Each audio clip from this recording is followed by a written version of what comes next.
जनक उवाच कथं ज्ञानम् अवाप्नोति कथं मुक्तिर्भविष्यति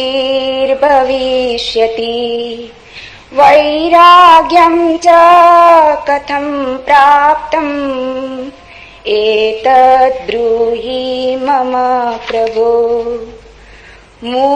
अष्टवक्र उवाच मुक्तिम् इच्छसि चेतात विषयान् विषवात्यज क्षमार्जवदयातोष सत्यं पीयूषास्पद।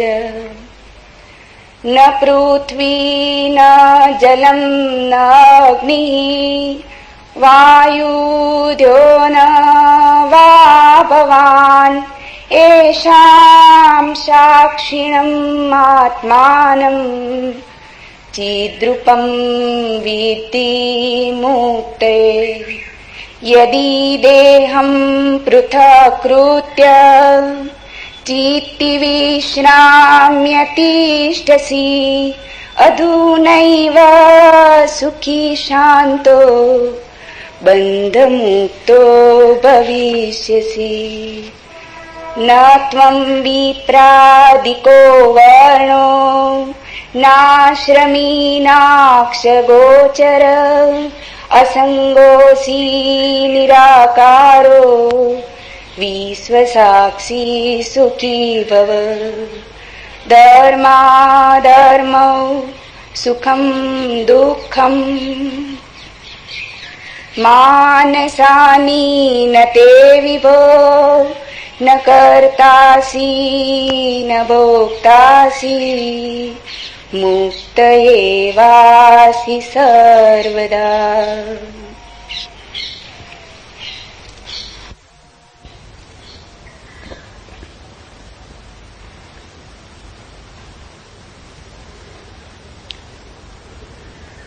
एक अनूठी यात्रा पर हम निकलते हैं।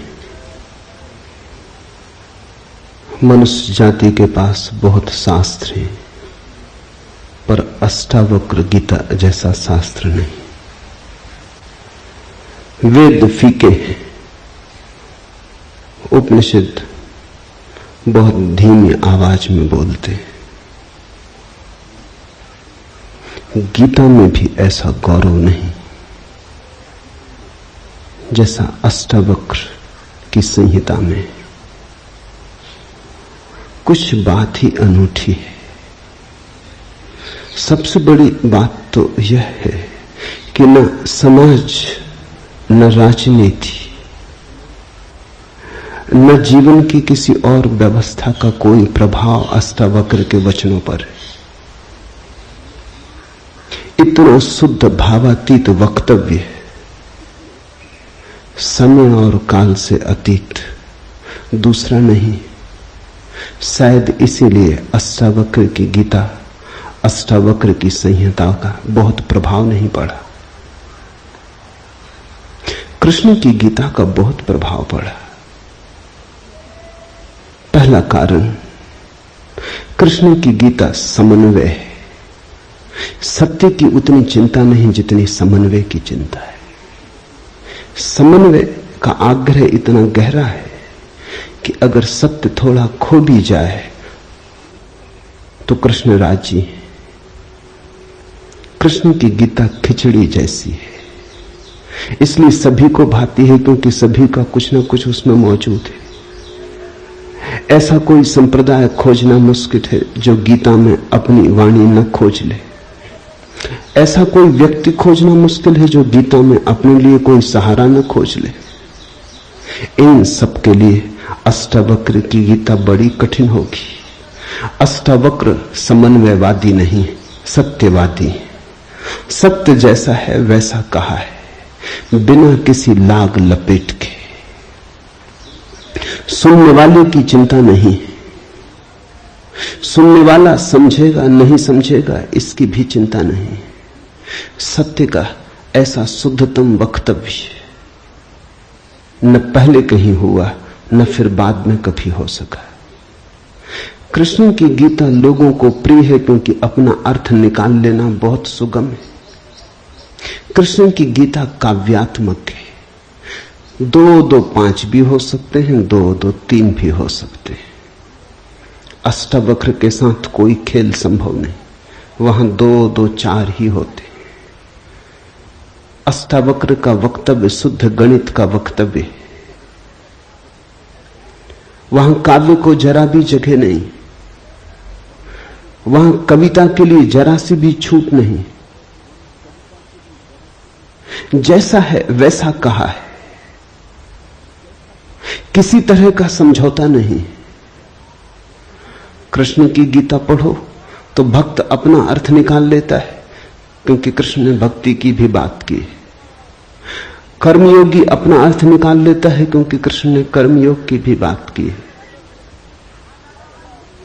ज्ञानी अपना अर्थ निकाल लेता है, क्योंकि कृष्ण ने ज्ञान की भी बात की है। कृष्ण कहीं भक्ति को सर्वश्रेष्ठ कहते हैं, कहीं ज्ञान को सर्वश्रेष्ठ कहते हैं, कहीं कर्म को सर्वश्रेष्ठ कहते हैं। कृष्ण का वक्तव्य बहुत राजनीतिक है। वो राजनेता थे, कुशल राजनेता थे।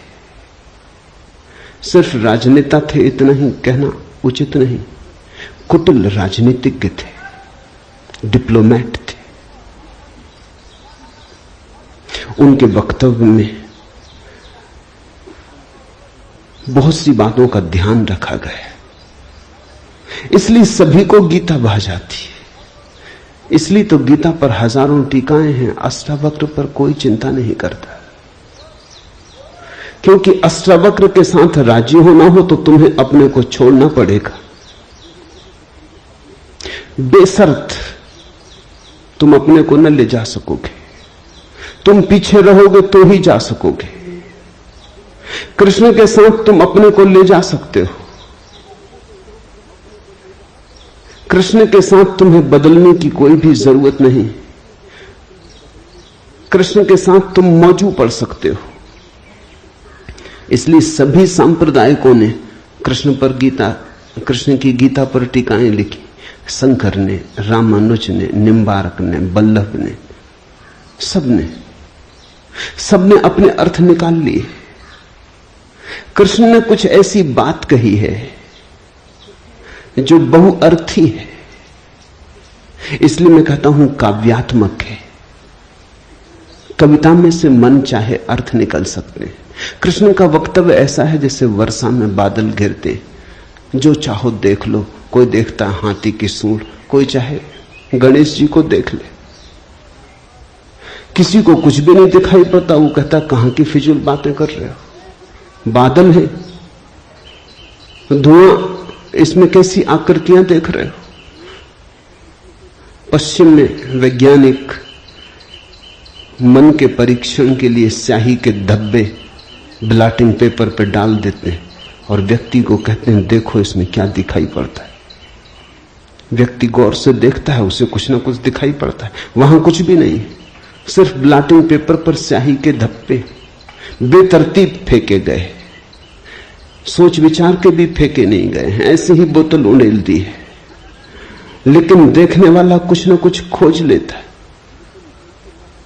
जो देखने वाला खोजता है वो उसके मन में, वो आरोपित कर लेता। तुमने भी देखा होगा, दीवार पर वर्षा का पानी पड़ता है, लकीरें खिंच जाती, कभी आदमी की शक्ल दिखाई पड़ती, कभी घोड़े की शक्ल दिखाई पड़ती।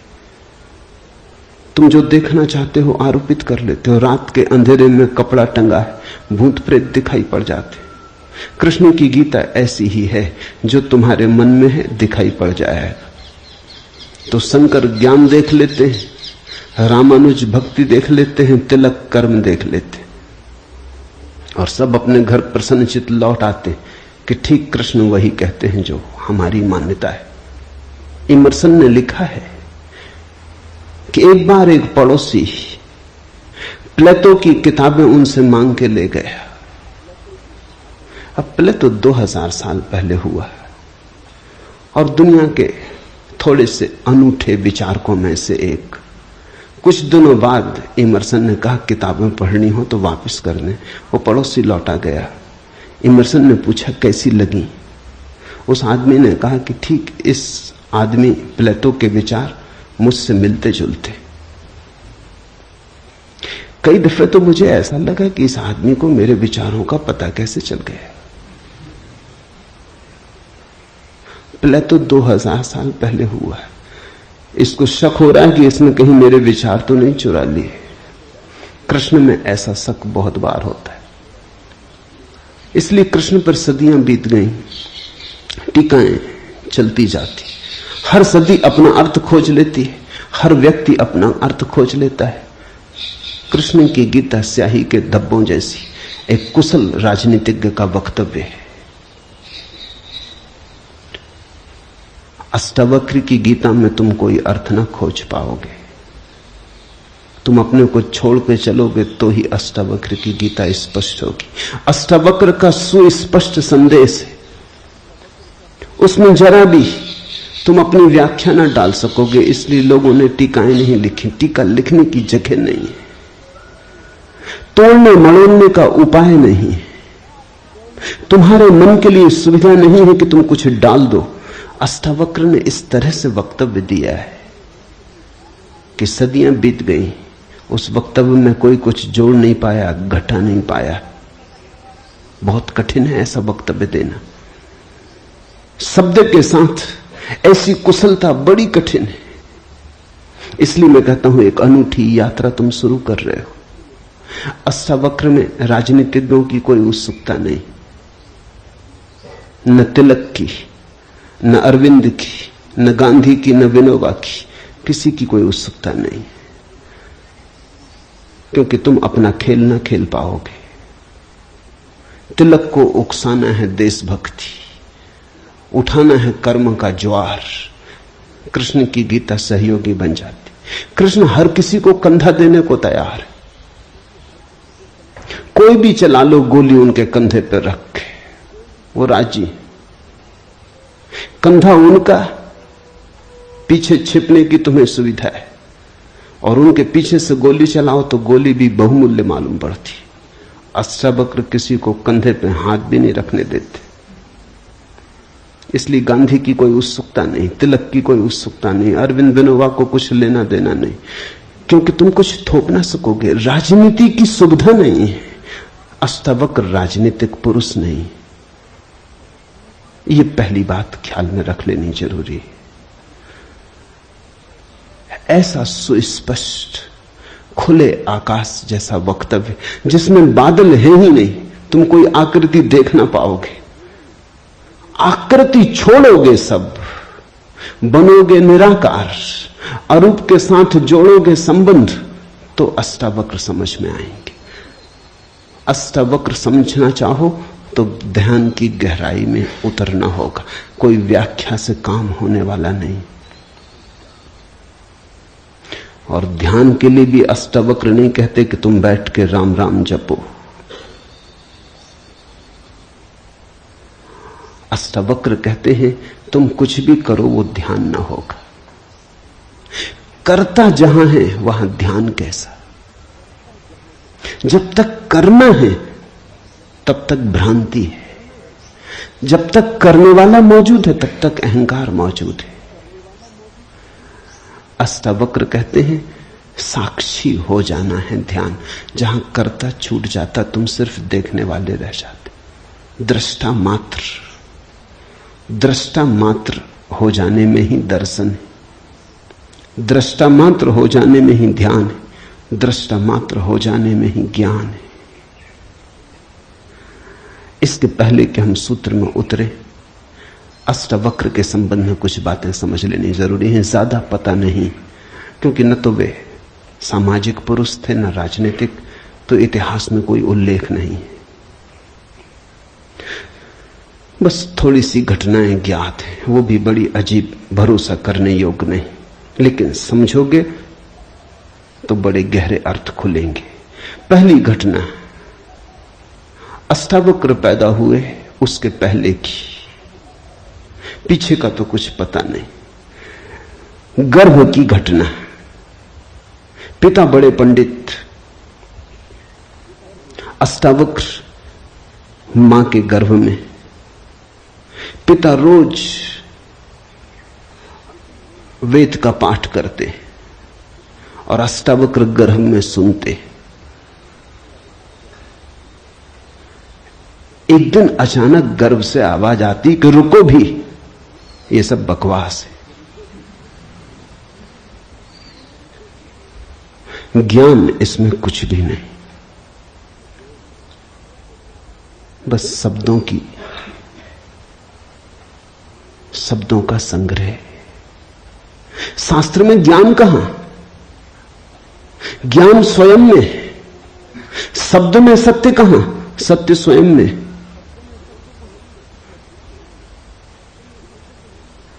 पिता स्वभावतः नाराज हुए। एक तो पिता, फिर पंडित, और गर्भ में छिपा हुआ बेटा इस तरह की बात कहे, अभी पैदा भी नहीं हुआ। क्रोध में आ गए, आग बबूला हो गए। पिता का अहंकार चोट खा गया। फिर पंडित का अहंकार, बड़े पंडित थे, बड़े विवादी थे, शास्त्रार्थी थे, क्रोध में अभिशाप दे दिया कि जब पैदा होगा तो 8 अंगों से टेढ़ा होगा, इसलिए नाम अष्टावक्र। 8 जगह से कुबड़े पैदा हुए, 8 जगह से ऊंट की भांति इर्छे तिरछे। पिता ने क्रोध में शरीर को विक्षत कर दिया। ऐसी और भी कथाएं हैं। कहते हैं बुद्ध जब पैदा हुए तो खड़े खड़े पैदा हुए। मां खड़ी थी वृक्ष के तले, खड़े खड़े, मां खड़ी थी, खड़े खड़े पैदा हुए। जमीन पर गिरे नहीं कि चले, 7 कदम चले। 8वें कदम पर रुककर 4 आर्य सत्यों की घोषणा की कि जीवन दुख है। अभी 7 कदम ही चले हैं पृथ्वी पर कि जीवन दुख है, कि दुख से मुक्त होने की संभावना है, कि दुख मुक्ति का उपाय है, कि दुख मुक्ति की अवस्था है, निर्वाण की अवस्था है। लाओत्सु के संबंध में कथा है कि लाओत्सु बूढ़े पैदा हुए, 80 वर्ष के पैदा हुए, 80 वर्ष तक गर्भ में ही रहे। कुछ करने की चाह ही न थी तो गर्भ से निकलने की चाह भी न हुई, कोई वासना ही न थी तो संसार में आने की भी वासना न हुई। जब पैदा हुए तो सफेद बाल थे, 80 वर्ष के बूढ़े थे।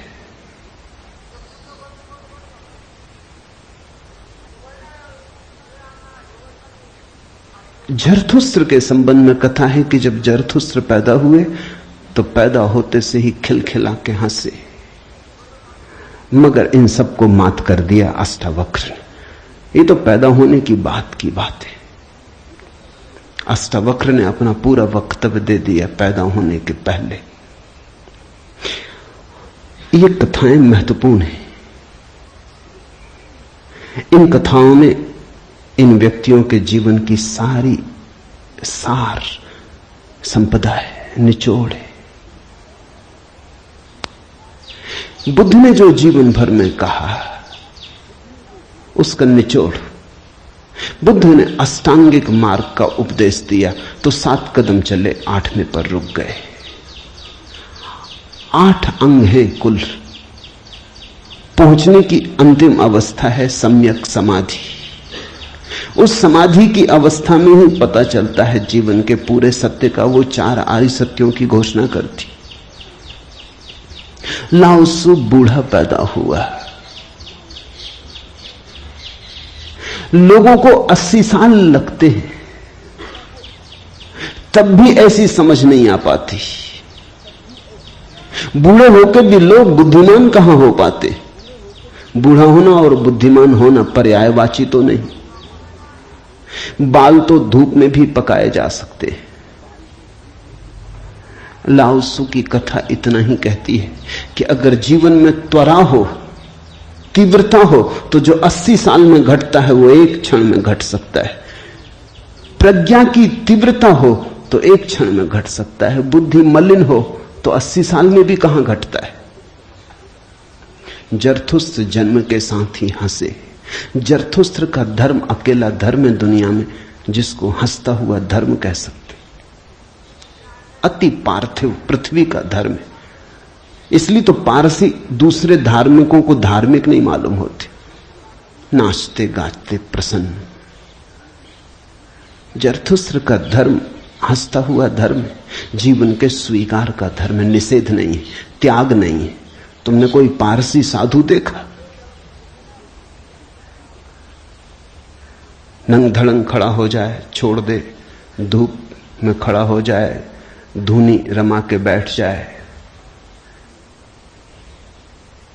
नहीं, पारसी धर्म में जीवन को सताने, कष्ट देने की कोई व्यवस्था नहीं। जरथुस्त्र का सारा संदेश यही है कि जब हंसते हुए परमात्मा को पाया जा सकता है तो रोते हुए क्यों पाना। जब नाचते हुए पहुंच सकते हैं उस मंदिर तक तो नाहक कांटे क्यों बोने। जब फूलों के साथ जाना हो सकता है तो ये दुखवाद क्यों। इसलिए ठीक है, प्रतीक ठीक है कि जरथुस्त्र पैदा होते हंसे। इन कथाओं में इतिहास मत खोजना, ऐसा हुआ है ऐसा नहीं है,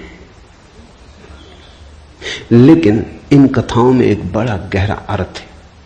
तुम्हारे पास एक बीज पड़ा है, जब तुम बीज को देखते हो तो इससे पैदा होने वाले फूल की कोई भी तो खबर नहीं मिलती। ये क्या हो सकता है इसकी भनक भी तो नहीं आती। ये कमल बनेगा, खिलेगा, जल में रहेगा और जल से अछूता रहेगा, सूरज की किरणों पर नाचेगा और सूरज भी ईर्ष्यालु होगा इसके सौंदर्य से, इसकी कोमलता से, इसके अपूर्व गरिमा, इसके प्रसाद से, इसकी सुगंध आकाश में उड़ेगी। ये बीज को देखकर तो पता भी नहीं चलता। बीज को तो देख के इसकी कोई कल्पना भी नहीं कर सकता, अनुमान भी नहीं कर सकता। लेकिन एक दिन ये घटता है तो दो तरह से हम सोच सकते हैं। या तो हम बीज को पकड़ लें जोर से और हम कहें जो बीज में दिखाई नहीं पड़ा वो कमल में भी घट नहीं सकता। ये भ्रम है, ये धोखा है, ये झूठ है। जिनको हम तर्कनिष्ठ कहते हैं, संदेहशील कहते हैं, उनका यही आधार है।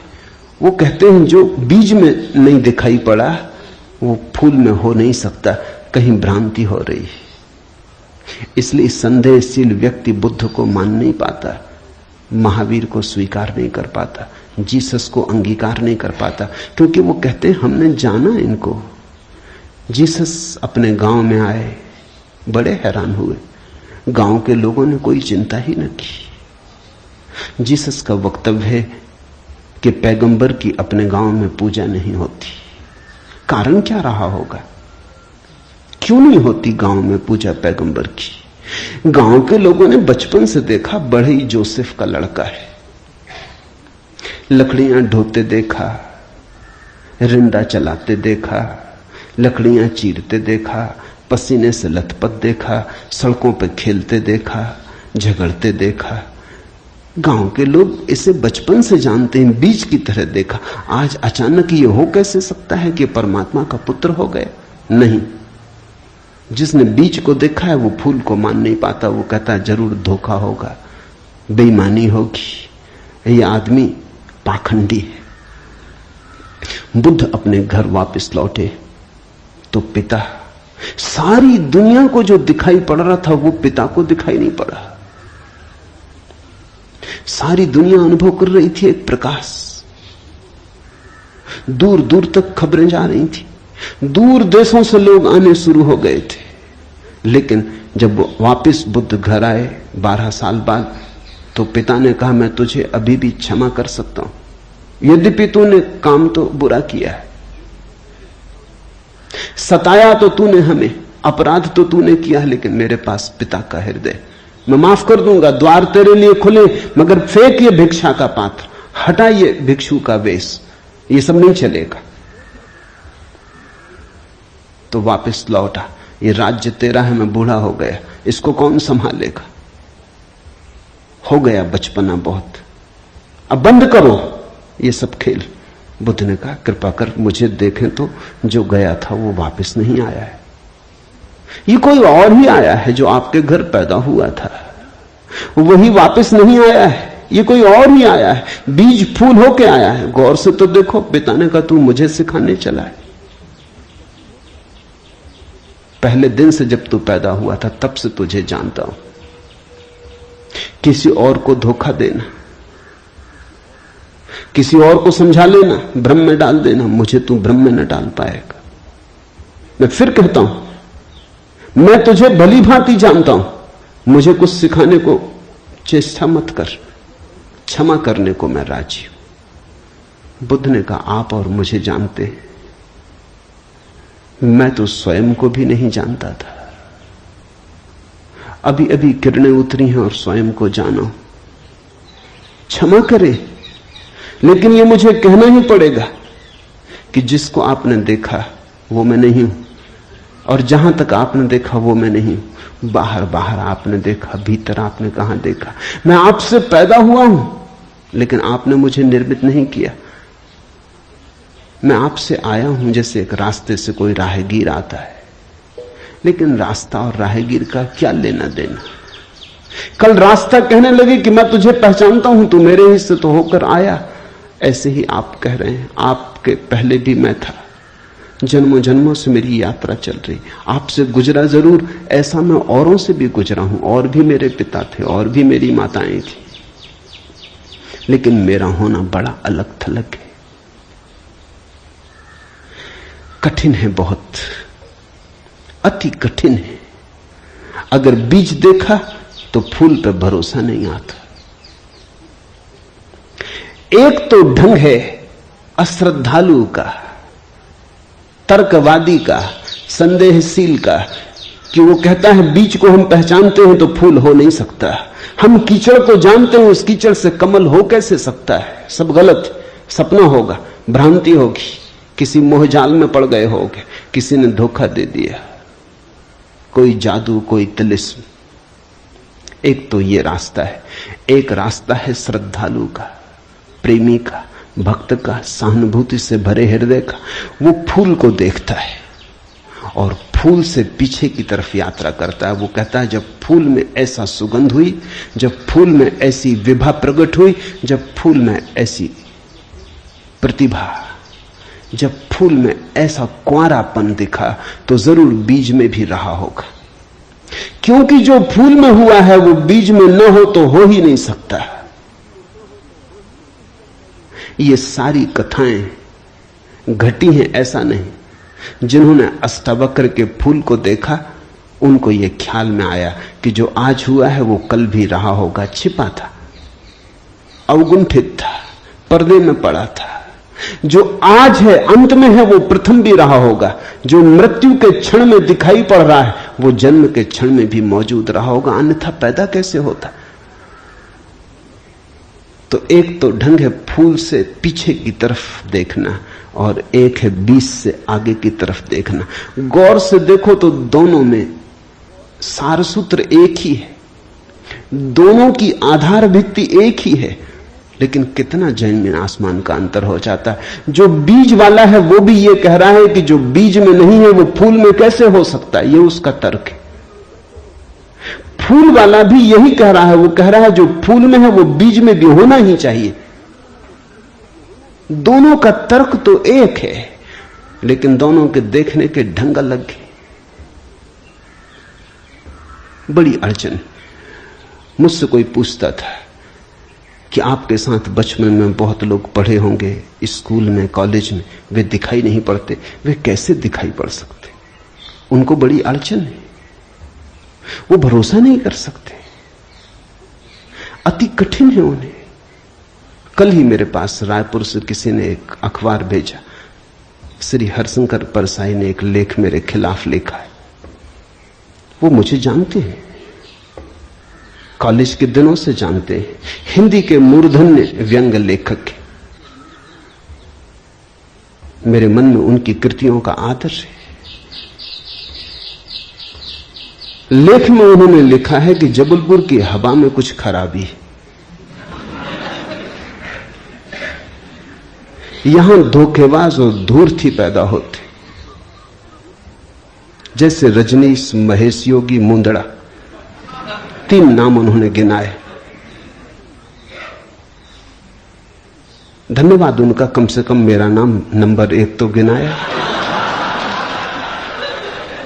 इतनी याद तो रखी, एकदम बिसार नहीं दिया, बिल्कुल भूल गए हो ऐसा नहीं।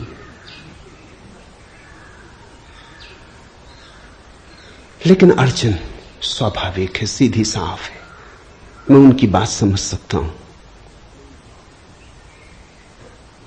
यह असंभव है बीज को देखा तो फूल में भरोसा। फिर जिन्होंने फूल को देखा उन्हें बीज में भरोसा मुश्किल हो जाता है। तो सभी महापुरुषों की जीवन कथाएं 2 ढंग से लिखी जाती हैं। जो उनके विपरीत हैं वो बचपन से यात्रा शुरू करते हैं, जो उनके पक्ष में है वो अंत से यात्रा शुरू करते हैं और बचपन की तरफ जाते हैं।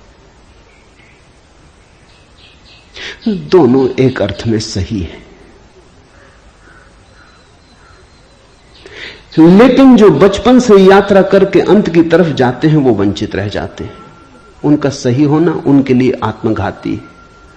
जो अंत से यात्रा करते हैं वो पीछे की तरफ जाते हैं, वो धन्यभागी हैं, क्योंकि बहुत कुछ उन्हें अनायास मिल जाता है जो कि पहले तर्कवादियों को नहीं मिल पाता। अब न केवल मैं गलत मालूम होता हूं, मेरे कारण जबलपुर तक की हवा उनको गलत मालूम होती। कुछ भूल हवा पानी में होनी चाहिए। यदि मैं उनको कहना चाहूंगा जबलपुर को कोई हक नहीं है मेरे संबंध में हवा पानी को अच्छा या खराब तय करने का। जबलपुर से मेरा कोई बहुत नाता नहीं है, थोड़े दिन वहां था, महेश योगी भी थोड़े दिन वहां थे, उनका भी कोई नाता नहीं है। हम दोनों का नाता किसी और जगह से है। उस जगह के लोग इतने सोए हैं कि उन्हें अभी खबर ही नहीं है। महेश योगी और मेरा जन्म पास ही पास हुआ, दोनों गाडरवाड़ा के आसपास पैदा हुए। उनका जन्म चिचली में हुआ, मेरा जन्म कुचवाड़े में हुआ। अगर हवा पानी खराब है तो वहां का होगा। इसका दुख गाडरवाड़ा को होना चाहिए, कभी होगा, या सुख। जबलपुर को इसमें बीच में आना नहीं चाहिए। लेकिन मन कैसे तर्क रचता है। अब जो अष्टावक्र की कथा को देखेगा वो सुनते से ही कह देगा गलत, असंभव। ये तो कथा जिन्होंने लिखी हो उनको भी पता है कि कहीं कोई गर्व से बोलता है। वो तो केवल इतना कह रहे हैं कि जो आखिर में प्रकट हुआ वो गर्भ में मौजूद रहा होगा। जो वाणी आखिर में खिली वो किसी न किसी गहरे तल पर गर्भ में भी मौजूद रही होगी, अन्यथा खिलती कहां से, आती कहां से? सुनने से थोड़ी कुछ आता है, हर चीज के पीछे कारण है। नहीं देख पाए हो हम, लेकिन था तो मौजूद। ये सारी कथाएं इसी का सूचक देती हैं। अष्टावक्र के संबंध में दूसरी बात जो ज्ञात है वो है जब वे 12 वर्ष के थे। बस 2 ही बातें ज्ञात हैं। तीसरी उनकी अष्टावक्र गीता है, या कुछ लोग कहते हैं अष्टावक्र संहिता। जब वे 12 वर्ष के थे तो एक बड़ा विशाल शास्त्रार्थ जनक ने रचा। जनक सम्राट थे और उन्होंने सारे देश के पंडितों को निमंत्रण दिया और उन्होंने 1000 गायें राजमहल के द्वार पर खड़ी कर दी और उन्होंने गायों के सींगों पर सोना मढ़ दिया और हीरे जवाहरात लटका दिए और कहा जो भी विजेता होगा वो इन गांवों को हाँक के ले जाए। बड़ा विवाद हुआ। अष्टावक्र के पिता भी उस विवाद में गए। खबर आई सांझ होते होते कि पिता हार रहे हैं। सबसे तो जीत चुके थे, वंदन नाम के एक पंडित से हारे जा रहे हैं। ये खबर सुन के अष्टावक्र भी राजमहल पहुंच गया। सभा सजी थी। विवाद अपनी आखिरी चरम अवस्था में था। निर्णायक घड़ी करीब आती थी। पिता के हारने की स्थिति बिल्कुल पूरी तय हो चुकी थी। अब हारे तब हारे की अवस्था थी। अष्टावक्र दरबार में भीतर चला गया।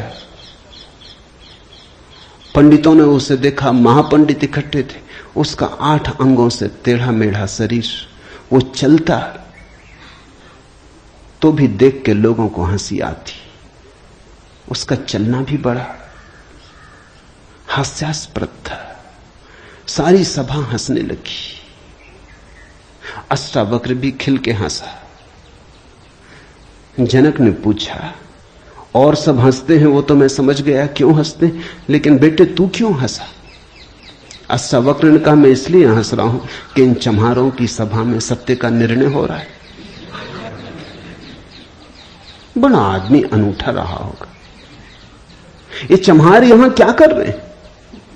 सन्नाटा छा गया। चम्हार? सम्राट ने पूछा, तेरा मतलब? उसने कहा, सीधी सी बात है, इनको चमड़ी ही दिखाई पड़ती, मैं नहीं दिखाई पड़ता। मुझसे सीधा साधा आदमी खोजना मुश्किल है, वो तो इनको दिखाई ही नहीं पड़ता। इनको आड़ा टेढ़ा शरीर दिखाई पड़ता है। ये चम्हार है, ये चमड़ी के पारखी। राजन, मंदिर के टेढ़े होने से कहीं आकाश टेढ़ा होता है?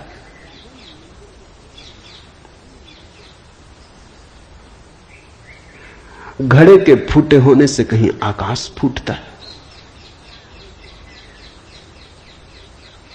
आकाश तो निर्विकार है। मेरा शरीर टेढ़ा मेढ़ा है, लेकिन मैं तो नहीं। ये जो भीतर बसा है इसकी तरफ तो देखो। इससे तुम सीधा साधा और कुछ खोज ना सकोगे।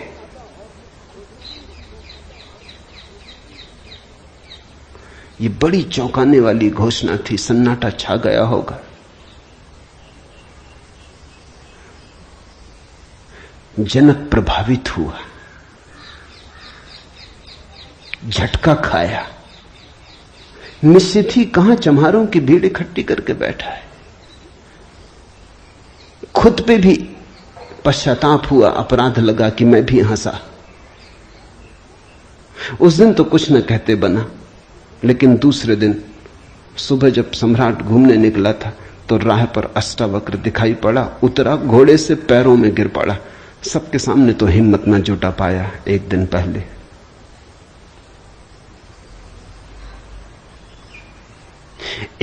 पहले तो कहा था, बेटे तू क्यों हंसता है?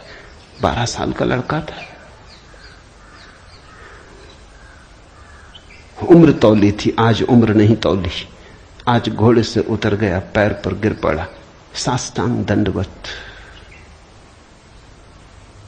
और कहा, पधारें राजमहल, मेरी जिज्ञासाओं का समाधान करें। हे प्रभु, आए मेरे घर। बात मेरी समझ में आ गई। रात भर मैं सो ना सका। ठीक ही कहा, शरीर को ही जो पहचानते हैं उनकी पहचान गहरी कहां। आत्मा के संबंध में विवाद कर रहे हैं और अभी भी शरीर में रस और विरस पैदा होता है, घृणा, आकर्षण पैदा होता है। मर्त्य को देख रहे हैं, अमृत की चर्चा करते हैं। धन्य भाग मेरे कि आप आए और मुझे चौंकाया, मेरी नींद तोड़ दी। अब पधारो। राजमहल में उसने बड़ी सजावट कर रखी थी। स्वर्ण सिंहासन पर बिठाया था इस 12 साल के अष्टावक्र को और उससे जिज्ञासा की। पहला सूत्र जनक की जिज्ञासा है। जनक ने पूछा है, अष्टावक्र ने समझाया है। इससे ज्यादा अष्टावक्र के संबंध में और कुछ पता नहीं है, और कुछ पता होने की जरूरत भी नहीं। काफी है, इतना बहुत है। हीरे बहुत होते भी नहीं, कंकड़ पत्थर ही बहुत होते हैं। हीरा एक भी काफी होता है। ये दो छोटी सी घटनाएं हैं। एक तो जन्म के पहले की गर्भ से आवाज और घोषणा कि क्या पागलपन में पड़े हो, शास्त्र में उलझे हो, शब्द में उलझे हो, जागो। ये ज्ञान नहीं है, ये सब उधार है, ये सब बुद्धि का ही जाल है, अनुभव नहीं है। इसमें रंच मात्र भी सार नहीं है। कब तक अपने को भरमाए रखोगे? और दूसरी घटना, राजमहल में हंसना पंडितों का और कहना अष्टावक्र का कि जीवन में देखने की दो दृष्टियां हैं, एक आत्मदृष्टि, एक चर्म दृष्टि। चम्हार चमड़ी को देखता है, प्रज्ञावान आत्मा को देखता है। तुमने गौर किया?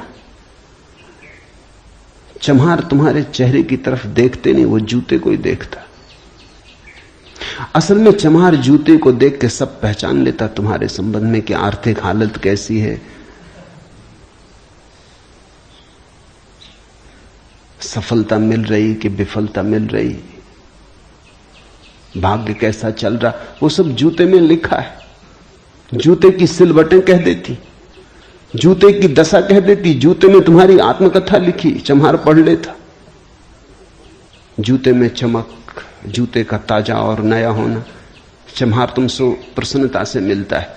जूता ही उसके लिए तुम्हारी आत्मा का सबूत है। दर्जी कपड़े देखता है, तुम्हारा कोट कपड़ा देख के समझ लेता हालत कैसी। सबकी अपनी बंधी हुई दृष्टियां हैं। सिर्फ आत्मवान ही आत्मा को देखता है, उसकी कोई दृष्टि नहीं है, उसके पास दर्शन है। एक छोटी घटना और जो अष्टावक्र के जीवन से संबंधित नहीं, रामकृष्ण और विवेकानंद के जीवन से संबंधित है, लेकिन अष्टावक्र से उसका जोड़ है। फिर हम सूत्रों में प्रवेश करें। विवेकानंद रामकृष्ण के पास आए तब उनका नाम नरेंद्रनाथ था। विवेकानंद तो बाद में रामकृष्ण ने उनको पुकारा। जब आए रामकृष्ण के पास तो अति विवादी थे, नास्तिक थे, तर्कवादी थे, हर चीज के लिए प्रमाण चाहते थे। कुछ चीजें हैं जिनके लिए कोई प्रमाण नहीं, मजबूरी है। परमात्मा के लिए कोई प्रमाण नहीं है और प्रमाण नहीं। प्रेम के लिए कोई प्रमाण नहीं है और प्रमाण नहीं। सौंदर्य के लिए कोई प्रमाण नहीं है और प्रमाण नहीं है। अगर मैं कहूं देखो ये खजूरेना के वृक्ष कैसे सुंदर, और तुम कहो हमें तो कोई सौंदर्य दिखाई नहीं पड़ता, वृक्ष जैसे वृक्ष, सिद्ध करें मुश्किल हो जाएगी। कैसे सिद्ध करें कि सुंदर है? सुंदर होने के लिए सौंदर्य की परख चाहिए और तो कोई उपाय नहीं। आंख चाहिए और तो कोई उपाय नहीं। कहते हैं मजनू ने कहा कि लैला को जानना हो तो मजनू की आंख चाहिए। ठीक कहा, लैला को देखने का और कोई उपाय ही नहीं। मजनू को बुलाया था उसके गांव के राजा ने और कहा था तू पागल है, मैं तेरी लैला को जानता हूं, साधारण सी लड़की है, काली कलूटी, कुछ खास नहीं, तुझ पे मुझे दया आती। ये मेरे राजमहल की 12 लड़कियां खड़ी, ये इस देश की सुंदरतम स्त्रियां, इनमें से तू कोई भी चुन ले, ये तुझे रोते देख के मेरा भी प्राण रोता है। उसने देखा और उसने कहा इनमें तो लैला कोई भी नहीं, ये तो लैला के मुकाबले तो दूर, उसके चरण की धूल भी नहीं। सम्राट कहने लगा मजनू तू पागल है। मजनू ने कहा यह हो सकता है, लेकिन एक बात आपसे कहना चाहता हूं, लैला को देखना हो तो मजनू की आंख चाहिए।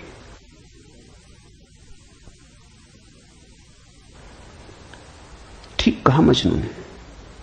अगर वृक्षों के सौंदर्य को देखना हो तो कला की आंख चाहिए और कोई प्रमाण नहीं। अगर किसी के प्रेम को पहचानना हो तो प्रेमी का हृदय चाहिए और कोई प्रमाण नहीं। और परमात्मा तो इस जगत के सारे सौंदर्य और सारे प्रेम और सारे सत्य का इकट्ठा नाम है। उसके लिए तो ऐसा निर्विकार चित्त चाहिए, ऐसा साक्षी भाव चाहिए जहां कोई शब्द न रह जाए, कोई विचार न रह जाए, कोई तरंग ना उठे, वहां कोई धूल न रह जाए, मन की और चित्त का दर्पण परिपूर्ण शुद्ध हो। प्रमाण कहां? रामकृष्ण से विवेकानंद ने कहा प्रमाण चाहिए। है परमात्मा तो प्रमाण थे। और विवेकानंद को देखा रामकृष्ण ने। बड़ी थी संभावना इस युवक की, बड़ी थी यात्रा इसके भविष्य की, बहुत कुछ होने को पड़ा था इसके भीतर, बड़ा खजाना था, उससे ये अपरिचित है। रामकृष्ण ने देखा, इस युवक के पिछले जन्मों में झांका, ये बड़ी संपदा, बड़े पुण्य की संपदा लेकर आ रहा है। ये ऐसे ही तर्क में दबा न रह जाए। कराह उठा होगा पीड़ा और करुणा से रामकृष्ण का हृदय। उन्होंने कहा छोड़, प्रमाण वगैरह बाद में सोच लेंगे, मैं जरा बूढ़ा हुआ, मुझे पढ़ने में अड़चन होती, तू अभी जवान, तेरी आंख अभी तेज, ये किताब पढ़ी, इसे तू पढ़। वो थी अष्टावक्र गीता, जरा मुझे सुना दे। कहते हैं विवेकानंद को इसमें तो कुछ अड़चन न मालूम पड़ी, यह आदमी कुछ ऐसी तो कोई खास बात नहीं मांग रहा है। 2-4 सूत्र पढ़े और एक घबराहट और रोआ रोआ कपने लगा। और विवेकानंद ने कहा मुझसे नहीं पढ़ा जाता। रामकृष्ण ने कहा पढ़ भी, इसमें हर्ज क्या है, तेरा क्या बिगाड़ लेगी ये किताब, तू जवान है अभी, तेरी आंख अभी ताजी, और मैं बूढ़ा हुआ, मुझे पढ़ने में दिक्कत होती, और ये किताब मुझे पढ़नी तो तू पढ़ के सुना दे। कहते हैं उस किताब को सुनाते सुनाते ही विवेकानंद डूब गए। रामकृष्ण ने देखा इस व्यक्ति के भीतर बड़ी संभावना है, बड़ी शुद्ध संभावना है, जैसी एक बोधिसत्व की होती, जो कभी न कभी बुद्ध होना जिसका निर्णीत है, आज नहीं कल भटके कितना ही, बुद्धत्व जिसके पास चला आ रहा है। क्यों अष्टावक्र की गीता रामकृष्ण ने कही कि तू पढ़ के मुझे सुना दे?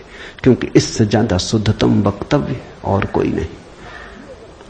ये शब्द भी अगर तुम्हारे भीतर पहुंच जाएं तो तुम्हारी सोई हुई आत्मा को जगाने लगेंगे। ये शब्द तुम्हें तरंगायित करेंगे, ये शब्द तुम्हें आह्लादित करेंगे, ये शब्द तुम्हें झकझोरेंगे। इन शब्दों के साथ क्रांति घटित हो सकती। अष्टावक्र की गीता को मैंने यूं ही नहीं चुना है और जल्दी नहीं चुना, बहुत देर करके चुना है, सोच विचार के। दिन थे जब मैं कृष्ण की गीता पर बोला, क्योंकि भीड़ भाड़ मेरे पास थी। भीड़ भाड़ के लिए अष्टावक्र गीता का कोई अर्थ न था। बड़ी चेष्टा करके भीड़ भाड़ से छुटकारा पाया है। अब तो थोड़े से विवेकानंद यहां हैं, अब तो उनसे बात करनी है जिनकी बड़ी संभावना है। उन थोड़े से लोगों के साथ मेहनत करनी है जिनके साथ मेहनत का परिणाम हो सकता है। अब हीरे तराशने, कंकड़ पत्थरों पर यह छेनी खराब नहीं करनी, इसलिए चुनी है अष्टावक्र की गीता। तुम तैयार हुए हो इसलिए चुनी। पहला सूत्र, जनक ने कहा, हे प्रभु, पुरुष ज्ञान को कैसे प्राप्त होता है और मुक्ति कैसे होगी और वैराग्य कैसे प्राप्त होगा, यह मुझे कहिए। एतत् मम ब्रूहि प्रभु, मुझे समझाएं प्रभु। 12 साल के लड़के से सम्राट जनक का कहना, हे प्रभु भगवान मुझे समझाएं। एतत् मम ब्रूहि, मुझे ना समझ को कुछ समझ दें, मुझे अज्ञानी को जगाएं। 3 प्रश्न पूछे हैं। कथम ज्ञानम, कैसे होगा ज्ञान?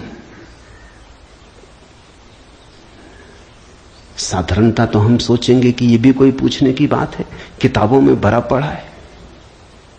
जनक भी जानता था किताबों में भरा पड़ा है वो ज्ञान नहीं, वो केवल ज्ञान की धूल है, राख है। ज्ञान की ज्योति जब जलती है तो पीछे राख छूट जाती, राख इकट्ठी होती चली जाती, शास्त्र बन जाती। वेद राख है। कभी जलते हुए अंगारे थे, ऋषियों ने उन्हें अपनी आत्मा में जलाया था, फिर राख रह गए। फिर राख संयोजित की जाती, संग्रहित की जाती, सुव्यवस्थित की जाती। जैसे जब आदमी मर जाता है तो हम उसकी राख इकट्ठी कर लेते हैं, उसको फूल कहते हैं। बड़े मजेदार लोग हैं जिंदगी में जिसको फूल नहीं कहा। उसकी हड्डी वड्डियां इकट्ठी कर लाते हैं, कहते फूल संजोला है, फिर संभाल कर रखते हैं, मंजूसा बनाते हैं। जिसको जिंदगी में कभी फूल का आदर नहीं दिया, जिसको जिंदगी में कभी फूल की तरह देखा नहीं, जब मर जाता है आदमी पागल है, तब उसकी हड्डी को, राख को फूल कहते। ऐसे ही जब कोई बुद्ध जीवित होता है तब तुम सुनते नहीं। जब कोई महावीर तुम्हारे बीच से गुजरता है तब तुम नाराज होते हो। लगता है यह आदमी तुम्हारे सपने तोड़ रहा है या तुम्हारी नींद में दखल डाल रहा है। ये कोई जगाने का वक्त है? अभी अभी तो सपना आना शुरू हुआ था, अभी अभी तो जरा जीतना शुरू किया था जिंदगी में, अभी अभी तो दांव ठीक लगने लगे थे, तीर ठीक ठीक जगह पड़ने लगा था, और ये सज्जन आ गए। ये कहते हैं सब आसार है। अभी अभी तो चुनाव जीते थे, पद पे पहुंचने का रास्ता बना था, और ये महापुरुष आ गए। ये कहते हैं ये सब सपना है, इसमें कुछ सार नहीं, मौत आएगी सब छीन लेगी। और छोड़ो भी, जब मौत आएगी तब देखेंगे, बीच में तो इस तरह की बातें मत उठाओ। लेकिन जब महावीर मर जाते, बुद्ध मर जाते, तब उनकी राख को हम इकट्ठी कर लेते, फिर हम धम्मपद बनाते, वेद बनाते, फिर हम पूजा के फूल चढ़ाते। जनक भी जानता था कि शास्त्रों में सूचनाएं भरी पड़ी, लेकिन उसने पूछा कथम ज्ञानम, कैसे होगा ज्ञान? क्योंकि कितना ही जान लो ज्ञान तो होता ही नहीं। जानते जाओ, शास्त्र कंठस्थ कर लो, तोते बन जाओ, एक एक सूत्र याद हो जाए, पूरे वेद स्मृति में छप जाएं, फिर भी ज्ञान तो होता नहीं। कथम ज्ञानम, कैसे होता ज्ञान? कथम मुक्ति, मुक्ति कैसे होगी? क्योंकि जिसको तुम ज्ञान कहते हो वो तो बांध लेता उल्टे, मुक्त कहां करता। ज्ञान तो वही है जो मुक्त करे। जीसस ने कहा है सत्य वही है जो मुक्त करे, ज्ञान तो वही है जो मुक्त करे। ये ज्ञान की कसौटी है। पंडित मुक्त तो दिखाई नहीं पड़ता, बंधा दिखाई पड़ता है, मुक्ति की बातें करता है, मुक्त दिखाई नहीं पड़ता है, हजार बंधनों में बंधा हुआ मालूम पड़ता है। तुमने कभी गौर किया, तुम्हारे तथाकथित संत तुमसे भी ज्यादा बंधे हुए मालूम पड़ते। तुम शायद थोड़े बहुत मुक्त भी हो, तुम्हारे संत तुमसे भी ज्यादा बंधे, लकीर के फकीर हैं। न उठ सकते स्वतंत्रता से, न बैठ सकते स्वतंत्रता से, न जी सकते स्वतंत्रता से। कुछ दिनों पहले कुछ जैन साध्वियों की मेरे पास खबर आई कि वो मिलना चाहती, मगर श्रावक आने नहीं देते। ये भी बड़े मजे की बात है। साधु का अर्थ होता है जिसने फिक्र छोड़ी समाज की, जो चल पड़ा अरण्य की यात्रा पर, जिसने कहा अब न तुम्हारे आदर की मुझे जरूरत है, न सम्मान की। लेकिन साधु साध्वी कहते हैं श्रावक आने नहीं देते। वो कहते हैं वहां भूल के मत जाना, वहां गए तो ये दरवाजा बंद। ये कोई साधुता हुई? ये तो परतंत्रता हुई, गुलामी हुई। ये तो बड़ी उल्टी बात हुई। ये तो ऐसा हुआ कि साधु श्रावक को बदले, उसकी जगह श्रावक साधु को बदल रहा है।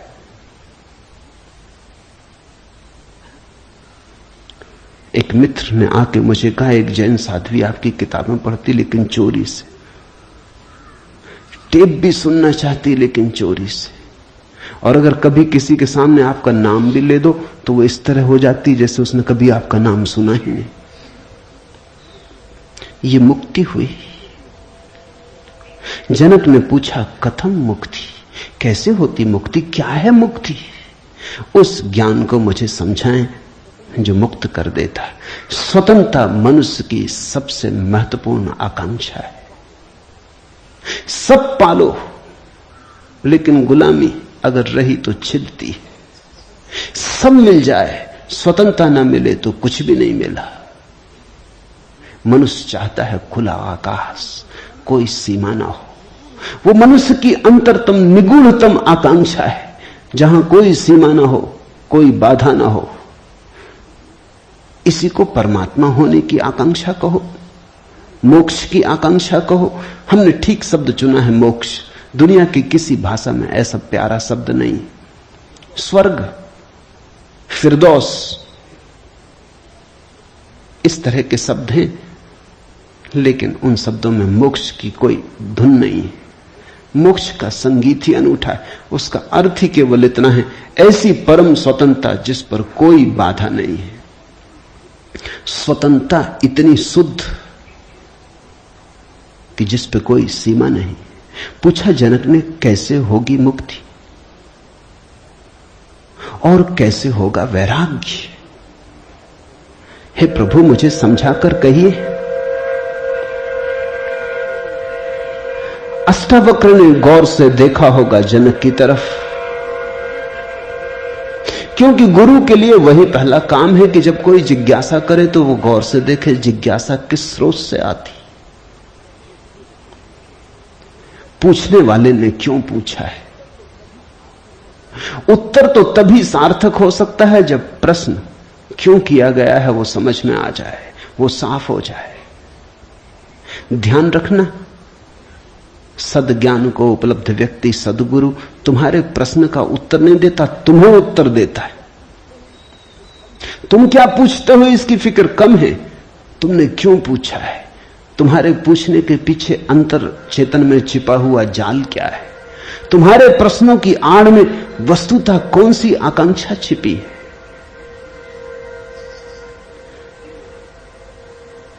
दुनिया में 4 तरह के लोग हैं, ज्ञानी, मुमुक्षु, अज्ञानी, मूढ़। और दुनिया में 4 ही तरह की जिज्ञासाएं होती। ज्ञानी की जिज्ञासा तो निशब्द होती, कहना चाहिए ज्ञानी की जिज्ञासा तो जिज्ञासा होती ही नहीं। जान लिया, जानने को कुछ बचा नहीं, पहुंच गए, चित्त निर्मल हुआ, शांत हुआ, घर लौट आए, विश्राम में आ गए। तो ज्ञानी की जिज्ञासा तो जिज्ञासा जैसी होती ही नहीं। इसका यह अर्थ नहीं कि ज्ञानी सीखने को तैयार नहीं होता। ज्ञानी तो सरल छोटे बच्चे की भांति हो जाता है, सदा तत्पर सीखने को। जितना ज्यादा तुम सीख लेते हो उतनी ही सीखने की तत्परता बढ़ जाती। जितने तुम सरल और निष्कपट होते चले जाते हो उतने ही सीखने के लिए तुम खुल जाते हो। आए हवाएं तुम्हारे द्वार खुले पाती, आए सूरज तुम्हारे द्वार पर दस्तक नहीं देनी पड़ती, आए परमात्मा तुम्हें सदा तत्पर पाता है। ज्ञानी ज्ञान को संग्रहित नहीं करता, ज्ञानी सिर्फ ज्ञान की क्षमता को उपलब्ध होता है। इस बात को ठीक से समझ लेना, क्योंकि पीछे ये काम पड़ेगी। ज्ञानी का केवल इतना ही अर्थ है कि जो जानने के लिए बिल्कुल खुला है, जिसका कोई पक्षपात नहीं, जानने के लिए जिसके पास कोई पर्दा नहीं, जिसके पास जानने के लिए कोई पूर्व नियोजित योजना ढांचा नहीं। ज्ञानी का अर्थ है ध्यानी, जो ध्यानपूर्ण है। तो देखा होगा अष्टावक्र ने गौर से जनक में झांक के, ये व्यक्ति ज्ञानी तो नहीं, ये ध्यान को तो उपलब्ध नहीं हुआ है, अन्यथा इसकी जिज्ञासा मौन होती, उसमें शब्द ना होते। बुद्ध के जीवन में उल्लेख है, एक फकीर मिलने आया, एक साधु मिलने आया, एक परिव्राजक घुमक्कड़। उसने आके बुद्ध से कहा, पूछने योग्य शब्द मेरे पास नहीं, क्या पूछना चाहता हूं उसे शब्दों में बांधने की मेरे पास कोई कुशलता नहीं। आप तो जानते ही हैं, समझ लें, जो मेरे योग को कहते हैं, ये ज्ञानी की जिज्ञासा है। बुद्ध चुप बैठे रहे, उन्होंने कुछ भी ना कहा। घड़ी भर बाद जैसे कुछ घटा, वो जो आदमी चुपचाप बैठा बुद्ध की तरफ देखता रहा था, उसकी आंख से आंसुओं की धार लग गई, चरणों में झुका, नमस्कार किया और कहा, धन्यवाद, खूब धन्यभागी हूं, जो लेने आया था आपने दिया। वो उठ के चला भी गया, उसके चेहरे पे अपूर्व आभा थी, वो नाचता हुआ गया। बुद्ध के आसपास के शिष्य बड़े हैरान हुए। आनंद ने पूछा, बनते भगवान, पहेली हो गई।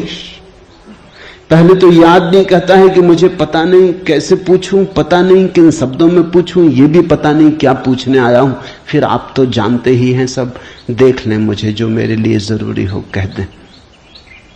पहले तो ये आदमी ही जरा पहेली था, ये कोई ढंग हुआ पूछने का? और जब तुम्हें यही पता नहीं कि क्या पूछना, तो पूछना ही क्यों? पूछना क्या? खूब रही। फिर यही बात खत्म ना हुई, आप चुप बैठे सो चुप बैठे रह गए। आपको ऐसा कभी मौन देखा नहीं? कोई पूछता तो आप उत्तर देते। कभी कभी तो ऐसा होता, कोई नहीं भी पूछता तो भी आप उत्तर देते। आपकी करुणा सदा बहती रहती। क्या हुआ अचानक कि आप चुप रह गए और आंख बंद हो गई?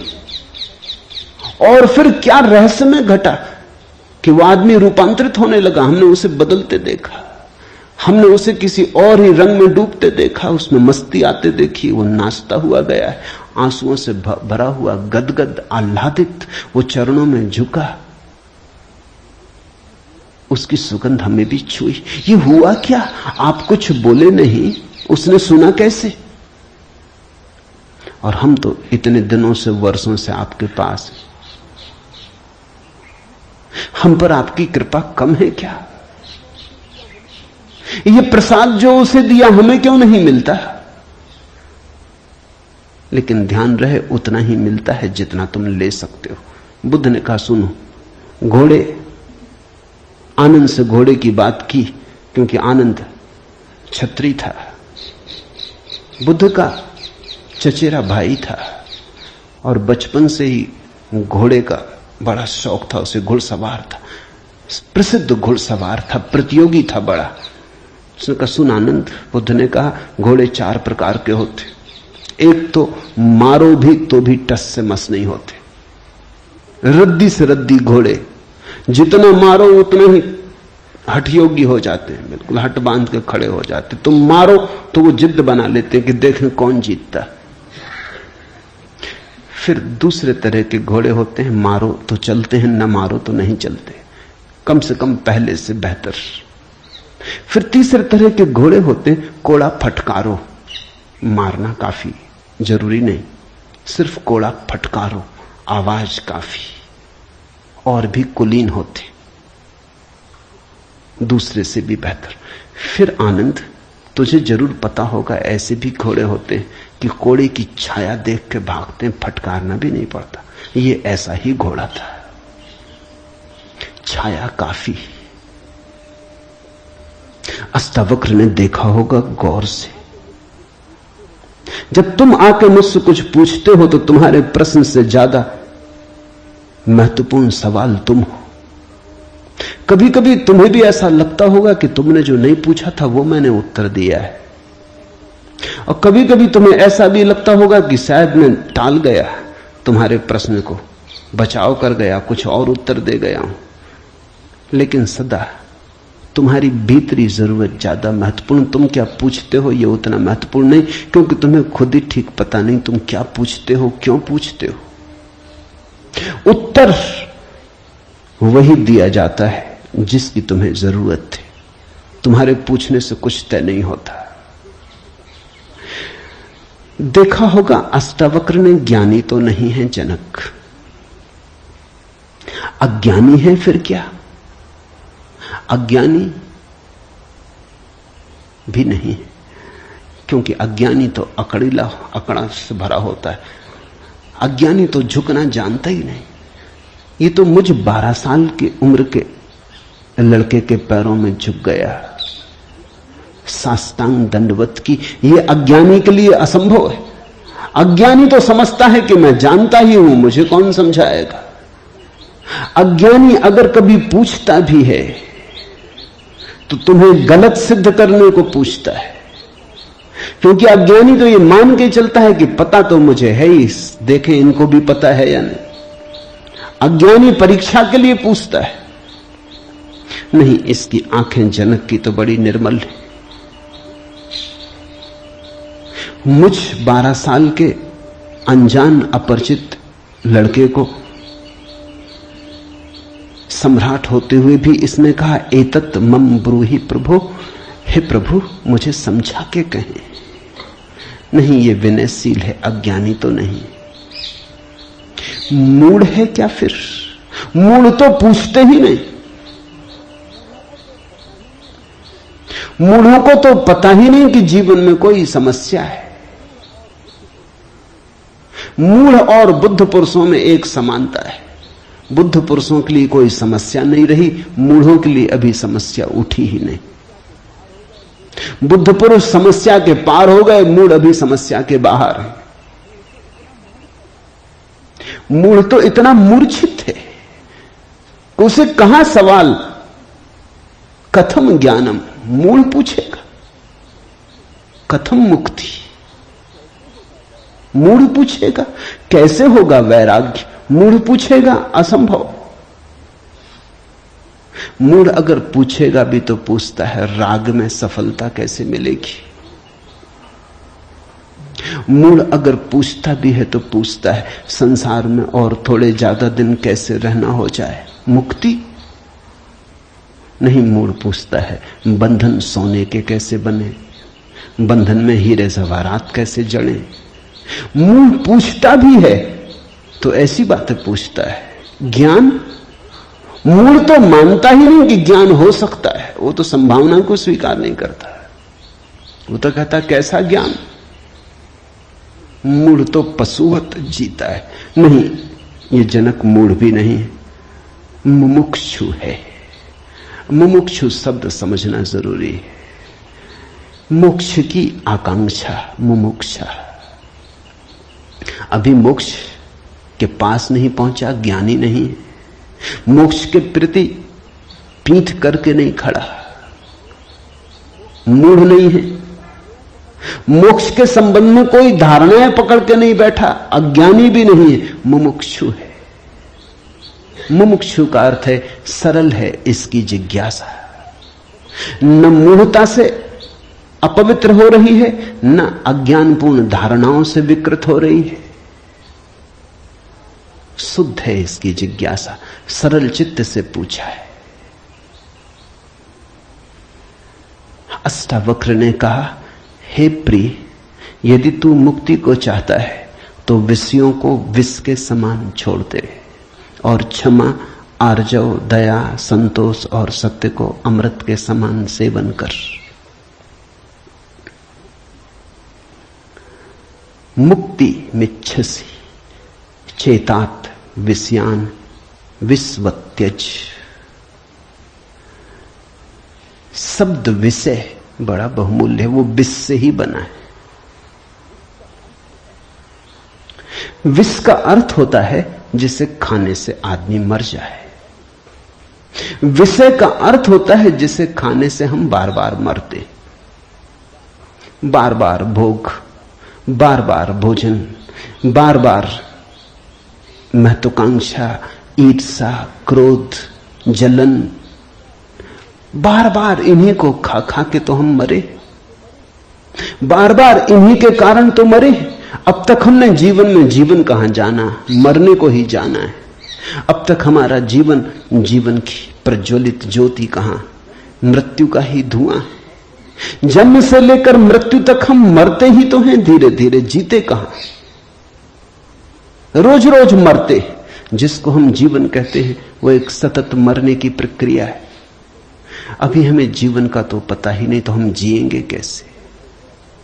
ये शरीर तो रोज छीन होता चला जाता है, ये बल तो रोज खोता चला जाता है, ये भोग और विषय तो रोज हमें चूसते चले जाते, जरा जीर्ण करते चले जाते।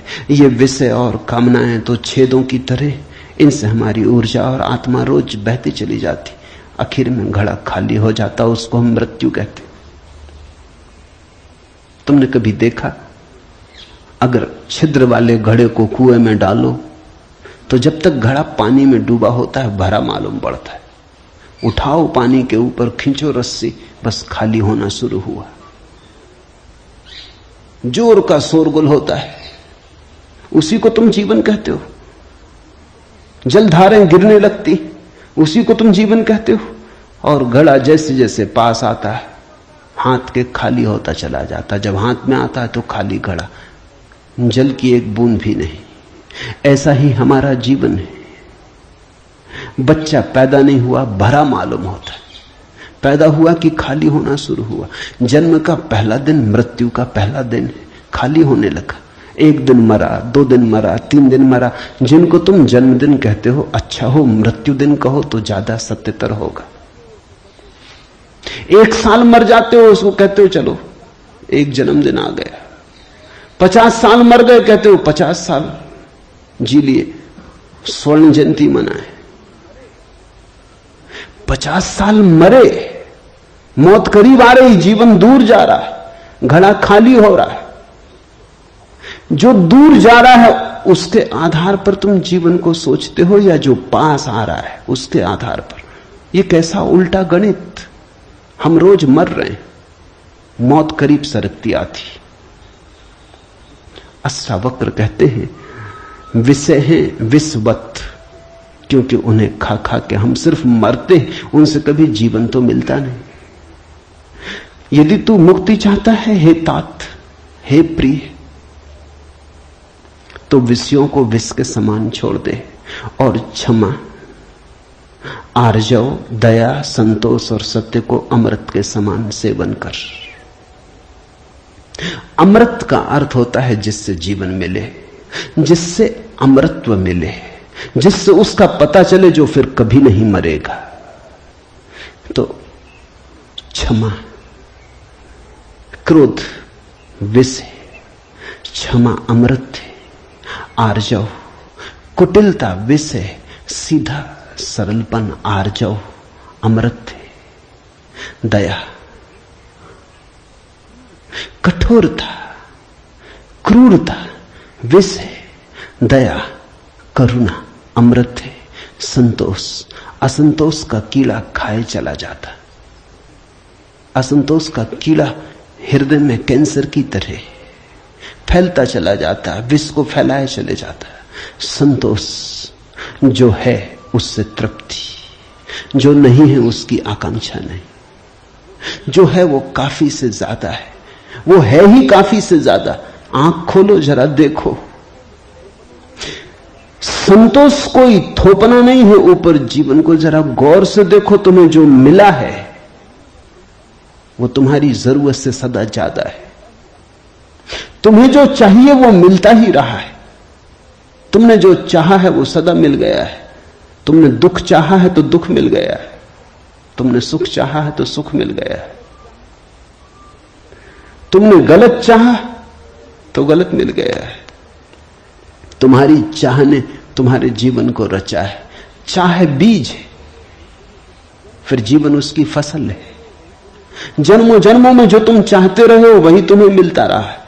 कई बार तुम सोचते हो हम कुछ और चाह रहे हैं, जब मिलता है तो कुछ और मिलता है, तो तुम्हारे चाहने में भूल नहीं हुई है, सिर्फ तुमने चाहने के लिए गलत शब्द चुन लिया था। जैसे तुम चाहते हो सफलता, मिलती है विफलता, तुम कहते हो विफलता मिल रही, चाही तो सफलता थी। लेकिन जिसने सफलता चाही उसने विफलता को स्वीकार कर ही लिया, वो विफलता से भीतर डर ही गया है। विफलता के कारण ही तो सफलता चाह रहा है, और जब जब सफलता चाहेगा तब तक विफलता का ख्याल आएगा। विफलता का ख्याल भी मजबूत होता चला जाएगा। सफलता तो कभी मिलेगी, लेकिन रास्ते पर यात्रा तो विफलता में ही बीतेगी। विफलता का भाव संघरीभूत होगा, वो इतना संघरीभूत हो जाएगा कि वही एक दिन प्रकट हो जाएगा। तब तुम कहते हो कि हमने तो सफलता चाही थी, लेकिन सफलता के चाहने में तुमने विफलता को चाह लिया। लाओजू ने कहा है सफलता चाहिए विफलता मिलेगी। अगर सचमुच सफलता चाहिए हो, सफलता चाहना ही मत, फिर तुम्हें कोई विफल नहीं कर सकता। तुम कहते हो हमने सम्मान चाहा था, अपमान मिल रहा है। सम्मान चाहता ही वही व्यक्ति है जिसका अपने प्रति कोई सम्मान नहीं, वही तो दूसरों से सम्मान चाहता है। अपने प्रति जिसका अपमान है वही तो दूसरों से अपने अपमान को भर लेना चाहता है, ढांक लेना चाहता है। सम्मान की आकांक्षा इस बात की खबर है कि तुम अपने भीतर अपमानित अनुभव कर रहे हो। तुम्हें अनुभव हो रहा है कि मैं कुछ भी नहीं हूं, दूसरे मुझे कुछ बना दे, सिंहासन पे बिठा दे, पताकाएं फहरा दे, झंडे उठा ले मेरे नाम के, दूसरे कुछ कर दे। तुम भिखमंगे हो। तुमने अपना अपमान तो खुद कर लिया जब तुमने सम्मान चाहा, और यह अपमान गहन होता जाएगा। लाओसू कहता है मेरा कोई अपमान नहीं कर सकता क्योंकि मैं सम्मान चाहता ही नहीं, यह सम्मान को पा लेना है। लाओसू कहता है मुझे कोई हरा नहीं सकता क्योंकि जीत की हमने बात ही छोड़ दी, अब हराओगे कैसे? तुम उसी को हरा सकते हो जो जीतना चाहता है। अब ये जरा उलझा हुआ हिसाब है। इस दुनिया में सम्मान उन्हें मिलता है जिन्होंने सम्मान नहीं चाहा, सफलता उन्हें मिलती है जिन्होंने सफलता नहीं चाही। क्योंकि जिन्होंने सफलता नहीं चाही उन्होंने तो स्वीकार ही कर लिया कि सफल तो हम हैं ही, अब और चाहना क्या है। सम्मान तो हमारे भीतर आत्मा का है ही, अब और चाहना क्या है। परमात्मा ने सम्मान दे दिया तुम्हें पैदा करके, अब और किसका सम्मान चाहते हो? परमात्मा ने तुम्हें काफी गौरव दे दिया, जीवन दिया, यह सौभाग्य दिया कि आंख खोलो देखो हरे वृक्षों को, फूलों को, पक्षियों को, कान दिए सुनो संगीत को, जलप्रपात के मरमर को, बोध दिया कि बुद्ध हो सको। अब और क्या चाहते हो? सम्मानित तो तुम हो गए, परमात्मा ने तुम्हें प्रमाण पत्र दिया। तुम भिखारी की तरह किन से प्रमाण पत्र मांग रहे हो? उनसे जो तुमसे प्रमाण पत्र मांग रहे। ये बड़ा मजेदार मामला है। दो भिखारी एक दूसरे के सामने खड़े भीख मांग रहे, ये भीख मिलेगी कैसे? दोनों भिखारी। तुम किससे सम्मान मांग रहे हो? किसके सामने खड़े हो? ये अपमान कर रहे हो तुम अपना, और यही अपमान गहन होता जाएगा। संतोष का अर्थ होता है देखो जो तुम्हारे पास है, देखो जरा आंख खोल के जो तुम्हें मिला ही है। ये अष्टावक्र की बड़ी बहुमूल्य कुंजी है, ये धीरे धीरे तुम्हें साफ होगी। अष्टावक्र की दृष्टि बड़ी क्रांतिकारी है, बड़ी अनूठी, जड़ मूल से क्रांति की है।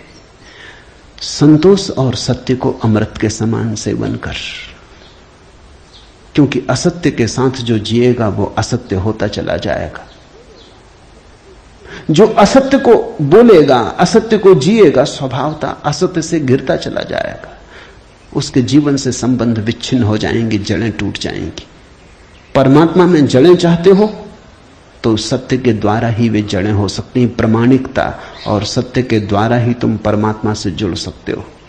परमात्मा से टूटना है तो असत्य का धुआं पैदा करो, असत्य के बादल अपने पास बनाओ। जितने तुम असत्य होते चले जाओगे उतने परमात्मा से दूर होते चले जाओगे।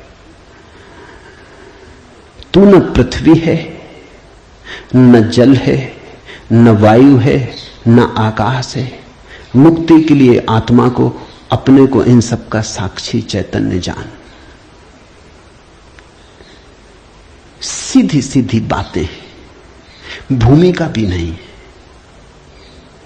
अभी 2 वचन नहीं बोले अष्टावक्र ने कि ध्यान आ गया, कि समाधि की बात आ गई। जानने वाले के पास समाधि के अतिरिक्त और कुछ जताने को है भी नहीं। वो 2 वचन भी बोले, क्योंकि एकदम से अगर समाधि की बात होगी तो शायद तुम चौंक ही जाओगे, समझ ही ना पाओगे। मगर 2 वचन और सीधी समाधि की बात आ गई।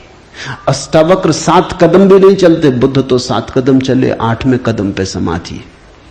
अष्टावक्र तो पहला कदम ही समाधि का उठाते। तू न पृथ्वी है, न जल, न वायु, न आकाश। ऐसी प्रतीति में अपने को थिर कर। मुक्ति के लिए आत्मा को, अपने को, इन सब का साक्षी चैतन्य जान। साक्षी सूत्र है, इससे महत्वपूर्ण सूत्र और कोई भी नहीं। देखने वाले बनो, जो हो रहा है उसे होने दो, उसमें बाधा डालने की जरूरत नहीं। ये देह तो जल है, मिट्टी है, अग्नि है, आकाश है। तुम इसके भीतर तो वो दिए हो जिसमें ये सब जल, अग्नि, मिट्टी, आकाश, वायु प्रकाशित हो रही। तुम दृष्टा हो। इस बात को गहन करो। साक्षिणाम चिद्रूपम आत्मानम विद्धि। ये इस जगत में सर्वाधिक बहुमूल्य सूत्र है। साक्षी बनो। इसी से होगा ज्ञान, इसी से होगा वैराग्य, इसी से होगी मुक्ति। प्रश्न 3 थे, उत्तर 1 है। यदि तू देह को अपने से अलग कर और चैतन्य में विश्राम कर स्थित है, तो तू अभी ही सुखी, शांत और बंध मुक्त हो जाएगा। इसलिए मैं कहता हूं ये जड़ मूल से क्रांति है। पतंजलि इतनी हिम्मत से नहीं कहते कि अभी ही। पतंजलि कहते हैं करो अभ्यास, यम नियम साधो, प्राणायाम, प्रत्याहार, आसन शुद्ध करो। जन्म जन्म लगेंगे तब सिद्धि है। महावीर कहते हैं 5 महाव्रत, और तब जन्म जन्म लगेंगे, तब होगी निर्जरा, तब कटेगा जाल कर्मों का। सुनो अष्टावक्र को। यदि देहम पृथकृत्य चित्ति विश्राम्य तिष्ठसि अधुनैव सुखी शांतो बंध मुक्तो भविष्यसि। अधुनैव, अभी, यही, इसी क्षण। यदि तू देह को अपने से अलग कर और चैतन्य में विश्राम कर स्थित है, अगर तूने एक बात देखनी शुरू कर दी कि ये देह मैं नहीं हूं, मैं करता और भोगता नहीं हूं, ये जो देखने वाला मेरे भीतर छिपा है, जो सब देखता है। बचपन था कभी तो बचपन देखा, फिर जवानी आई तो जवानी देखी, फिर बुढ़ापा आया तो बुढ़ापा देखा। बचपन नहीं रहा तो मैं बचपन तो नहीं हो सकता। आया और गया, मैं तो हूं। जवानी नहीं रही तो मैं जवानी तो नहीं हो सकता। आई और गई, मैं तो हूं। बुढ़ापा आया, जा रहा है, तो मैं बुढ़ापा नहीं हो सकता, क्योंकि जो आता है जाता है वो मैं कैसे हो सकता हूं। मैं तो सदा हूं। जिस पे बचपन आया, जिस पे जवानी आई, जिस पे बुढ़ापा आया, जिस पे 1000 चीजें आई और गई, मैं वही शाश्वत हूं। स्टेशनों की तरह बदलती रहती बचपन, जवानी, बुढ़ापा, जन्म, यात्री चलता जाता। तुम स्टेशन के साथ अपने को एक तो नहीं समझ लेते। पूना की स्टेशन पर तुम ऐसा तो नहीं समझ लेते कि मैं पूना हूं। फिर पहुंचे मनमाड़ तो ऐसा तो नहीं समझ लेते कि मैं मनमाड़ हूं। तुम जानते हो कि पूना आई गई, मनमाड़ आया गया। तुम तो यात्री हो, तुम तो दृष्टा हो जिसने पूना देखी, पूना आई। जिसने मनमाड़ देखा मनमाड़ आया। तुम तो देखने वाले हो। तो पहली बात, जो हो रहा है उसमें से देखने वाले को अलग कर लो, देह को अपने से अलग कर, और चैतन्य में विश्राम। और करने योग्य कुछ भी नहीं है।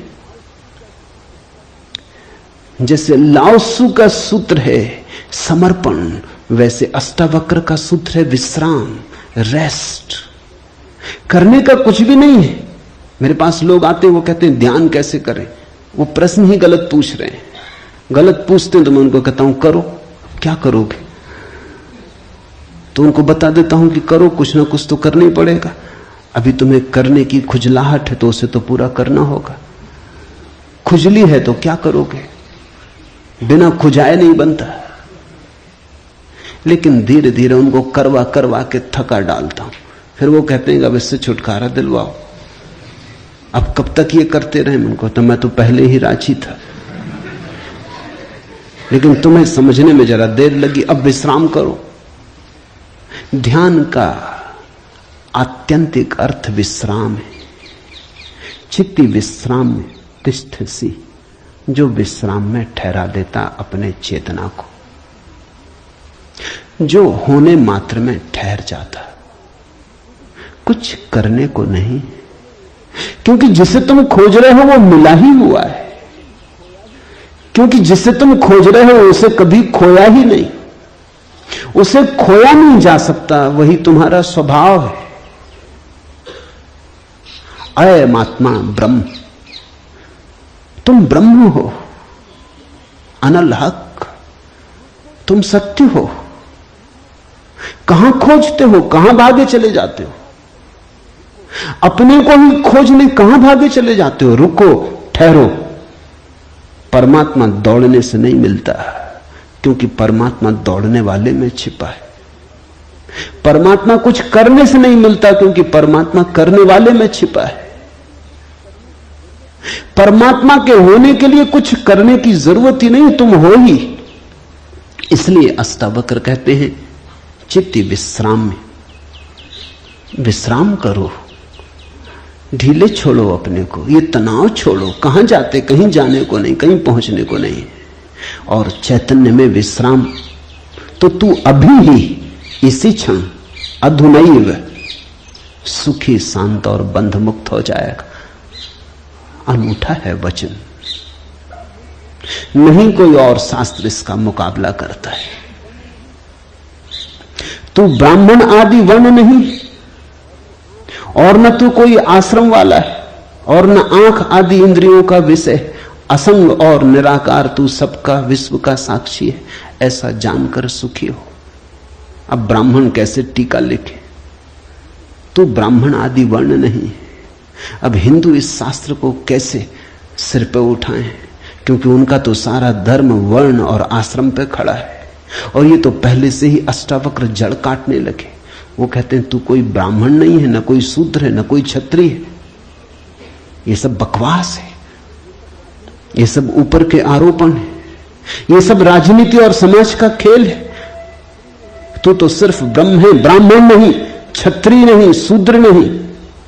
तू ब्राह्मण आदि वर्ण नहीं, और न तू कोई आश्रम वाला है, और न तो यह है कि तू ब्रह्मचर्य आश्रम में है, कि गृहस्थाश्रम में है, कि वानप्रस्थ की संन्यास। कोई आश्रम वाला नहीं है। तू तो इन सारी स्थानों के भीतर से गुजरने वाला दृष्टा साक्षी। अष्टावक्र की गीता है, हिंदू दावा नहीं कर सकते हमारी। अष्टावक्र की गीता सबकी है। अगर अष्टावक्र के समय में मुसलमान होते, हिंदू होते, ईसाई होते, तो उन्होंने कहा होता न तू हिंदू है, न तू ईसाई है, न तू मुसलमान है। अब ऐसे अष्टावक्र को कौन मंदिर बनाए? इसके लिए कौन इसके शास्त्र को सिर पे उठाए? कौन दावेदार बने? क्योंकि ये सभी का निषेध कर रहे हैं। मगर ये सत्य की सीधी घोषणा है, असंग और निराकार तू सबका विश्व का साक्षी है, ऐसा जानकर सुखी हो। अष्टावक्र ये नहीं कहता कि ऐसा तुम जानोगे तो फिर सुखी होगे। वचन को ठीक से सुनना। अष्टावक्र कहते हैं ऐसा जानकर सुखी हो। न त्वं विप्रादिको वर्णो नाश्रमी नाक्ष गोचरा असंगो असि निराकारो विश्व साक्षी सुखी भव। सुखी भव, अभी हो सुखी। जनक पूछते हैं कैसे सुख होगा, कैसे बंधन मुक्ति होगी, कैसे ज्ञान होगा। अष्टावक्र कहता है अभी हो सकता, क्षण मात्र की भी देर करने की कोई जरूरत नहीं है। इसे कल पर छोड़ने का कोई कारण नहीं, स्थगित करने की कोई जरूरत नहीं। ये घटना भविष्य में नहीं घटती, या तो घटती है अभी या कभी नहीं घटती। जब घटती है तब अभी घटती है, क्योंकि अभी के अतिरिक्त कोई समय ही नहीं है। भविष्य कहां है? जब आता है तब अभी की तरह आता है। तो जो भी ज्ञान को उत्पन्न हुए हैं अभी उत्पन्न हुए। कभी पर मत छोड़ना, वो मन की चालाकी है। मन कहता है इतने जल्दी कैसे हो सकता है, तैयारी तो कर ले। मेरे पास लोग आते हैं, वो कहते हैं संन्यास लेना। लेंगे कभी, कभी कभी न लोगे। कभी पर टाला तो सदा के लिए टाला, कभी आता ही नहीं। लेना हो तो अभी, अभी के अतिरिक्त कोई समय ही नहीं है। अभी है जीवन, अभी है मुक्ति, अभी है अज्ञान, अभी है ज्ञान, अभी है निद्रा, अभी हो सकता जागरण। कभी क्यों? कठिन होता मन को, क्योंकि मन कहता है तैयारी तो करने दो।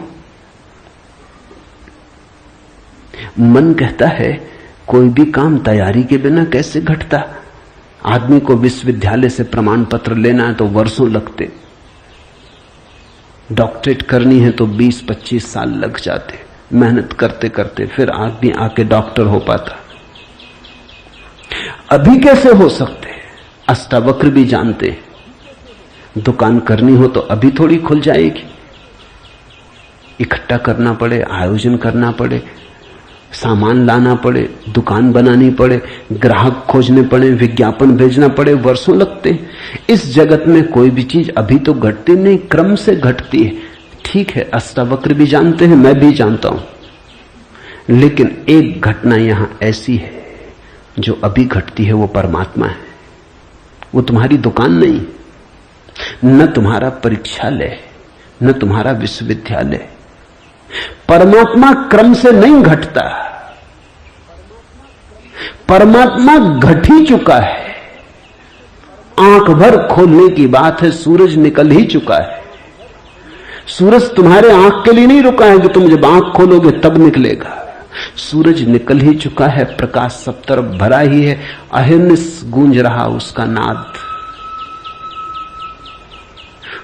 ओंकार की ध्वनि सब तरफ गूंज रही है। सतत अनाहत चारों तरफ गूंज रहा है। खोलो कान, खोलो आंख। आंख खोलने में कितना समय लगता है, उतना समय भी परमात्मा को पाने में नहीं लगता। पल तो लगता पलक के झपने में। पल का अर्थ ही होता है जितना समय पलक को झपने में लगता उतना पल, मगर परमात्मा को पाने में पल भी नहीं लगता।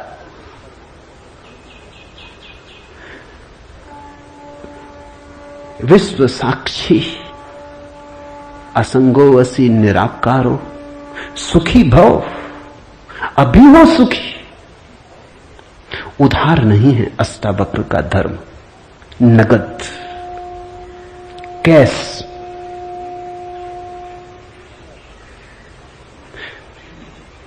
हे व्यापक, धर्म और अधर्म, सुख और दुख मन के। धर्म और अधर्म, सुख और दुख मन के, तेरे लिए नहीं है। तू न करता है न भोगता है, तू तो सर्वदा मुक्ति ही है। मुक्ति हमारा स्वभाव है, ज्ञान हमारा स्वभाव है, परमात्मा हमारा होने का ढंग है, हमारा केंद्र है, हमारे जीवन की श्वास है, हमारा होना है। धर्मो अधर्मो सुखम दुखम मान सानी नते विभो। अष्टावक्र कहते हैं, हे व्यापक, हे विभावान, हे विभूति संपन्न, धर्म और अधर्म, सुख और दुख मन के, ये सब मन की ही तरंगे। बुरा किया, अच्छा किया, पाप किया, पुण्य किया, मंदिर बनाया, दान दिया, सब मन के। न कर्तासी न भोक्तासी, मुक्त एवासी सर्वदा। तू तो सदा मुक्त है, तू तो सर्वदा मुक्त है। मुक्ति कोई घटना नहीं है जो हमें घटानी। मुक्ति घट चुकी है हमारे होने में। मुक्ति से बना है ये अस्तित्व, इसका रोआ रोआ रंच रंच मुक्ति से निर्मित है। मुक्ति है धातु जिससे बना है सारा अस्तित्व। स्वतंत्रता स्वभाव है, ये उद्घोषणा। बस समझी कि क्रांति घट जाती है, समझने के अतिरिक्त कुछ करना नहीं। ये बात ख्याल में उतर जाए, तुम सुन लो इसे मन भर के बस। तो आज इतना ही कहना चाहूंगा। अष्टावक्र को समझने की चेष्टा भर करना। अष्टावक्र में करने का कोई इंसान नहीं है, इसलिए तुम ये मत सोचना कि अब कोई तरकीब निकलेगी जो हम करेंगे। अष्टावक्र कुछ करने को कहते ही नहीं।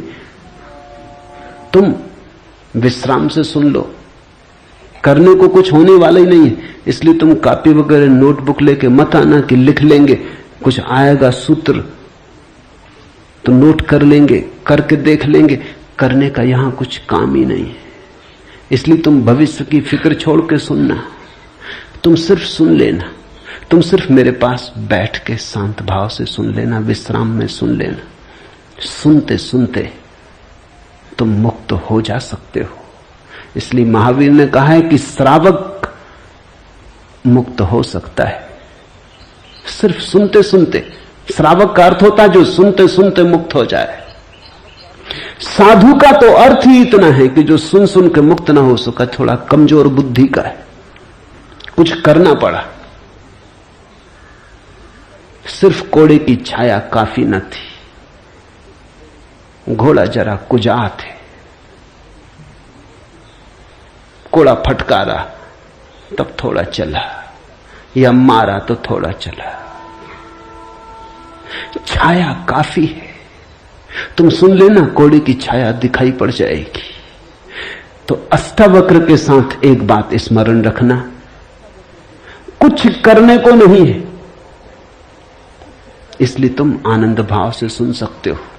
इसमें से कुछ निकालना नहीं है कि फिर करके देखेंगे। जो घटेगा वो सुनने में घटेगा। सम्यक श्रवण सूत्र है।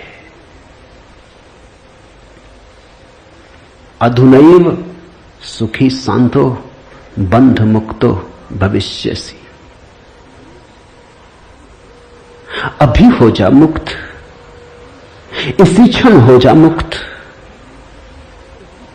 कोई रोक नहीं रहा, कोई बाधा नहीं, हिलने की भी जरूरत नहीं है। जहां है वहीं हो जा मुक्त, क्योंकि मुक्त तू है ही।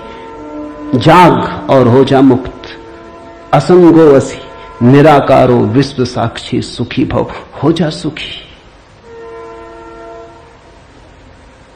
एक पल की भी देर करने की कोई जरूरत नहीं। छलांग है, क्वांटम छलांग। सीढ़ियां नहीं है अष्टावक्र में, क्रमिक विकास नहीं है, सडन इसी क्षण हो सकता है।